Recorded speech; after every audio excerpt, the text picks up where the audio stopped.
பிரச்சனை இது பிள்ளைங்களோட குட்டி போடும். இந்த இந்த பாவம் அப்படியே தொட்டு வரும். வாழையடி வாழை மாதிரி வரும். ஒரு வாழை கண்ணை வச்சா பக்கத்தில் வளர வாழை மரம் வளர சுற்றி கண்கள் வரும்.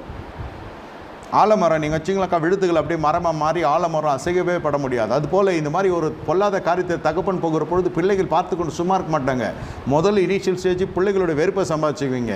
அதே ரத்தம் தான் ஓடுது. இங்கே இயேசுக்கும் மரியாதை இல்லை, கர்த்தருடைய ஆவிக்கும் மரியாதை இல்லை, தேவ மனுஷனுக்கும் மரியாதை இல்லை, தேவ வார்த்தைக்கும் மரியாதை இல்லை. உடனே என்ன நடக்கும்னாக்கா அந்த ரத்தம் அப்படியே அங்கே பாசம். அதுதானே ஏறத்தம் தானே இருக்குது, இல்லை கள்ளத்தனமும் இருக்கும். அதுதான் சொல்கிறேன், ரூபன் கோத்திரம் முழுவதுமே பிரச்சனை ஆயிடுச்சு. இந்த யோசேப்பின் மனுஷனுக்கு சேஷ்ட புத்திர பாகமும் வருகிறது. கோத்திர பட்டியலில் அவனுடைய பேர் போய் இவன் பேர் உள்ளே வருகிறது. இது வேசித்தானா உங்களுக்கு ஸ்தானத்தை இழக்க செய்யும். அடுத்தது உங்களுக்கு வீட்டில் மரியாதை இருக்காது, குடும்பத்தில் மரியாதை இருக்காது. அடுத்தது அதே தவிர பிள்ளைகள் ஆணாக இருக்கட்டும் பெண்ணாக இருக்கட்டும் செய்வாங்க. இந்த 30லேருந்து 40 வயசு